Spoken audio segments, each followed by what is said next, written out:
सही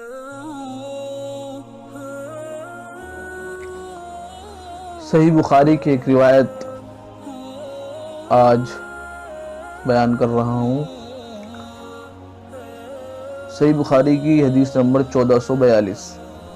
अल्लाह के नबी सल्लल्लाहु अलैहि वसल्लम का इरशाद है, मा मिन यौमिन युस्बिहुल इबादु फीही इल्ला मलकानी यंजिलानी फयक़ूलु अहदुहुमा अल्लाहुम्मा आति मुनफ़िक़न खलफ़ा व यक़ूलुल आख़र अल्लाहुम्मा आति मुमसिकन तलफ़ा।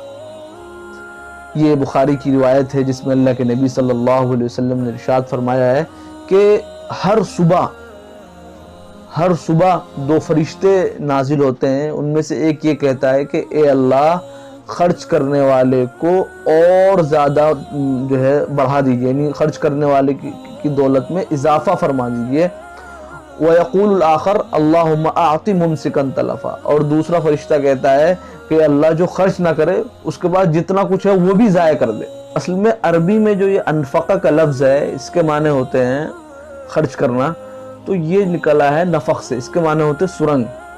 और सुरंग ऐसी जगह होती है कि जहाँ से जब एक आदमी निकलता है तो दूसरा आदमी उसके पीछे पीछे ही निकल सकता है जब तक कि वो अगला वाला आदमी ना निकल जाए।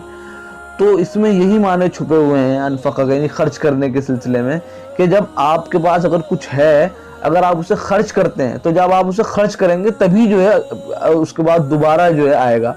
ये नहीं कि आप जो है लेके उसे रखे भाई आता ही रहे। ये अल्लाह तबारक व तआला का कानून है कि जो खर्च करता है तो उसको और ज़्यादा नवाजा जाता है। क्योंकि हमने जो हदीस बयान की है उसी से रिलेटेड ये बातें मैंने जिक्र की। उस हदीस में यही फरमाया अल्लाह के नबी सल्लल्लाहु अलैहि वसल्लम ने कि फरिश्ते ये दुआ करते हैं कि अल्लाह खर्च करने वाले को और दे, और जो खर्च ना करे तो उसके पास जितना है वो भी जो है ज़ाया कर दे।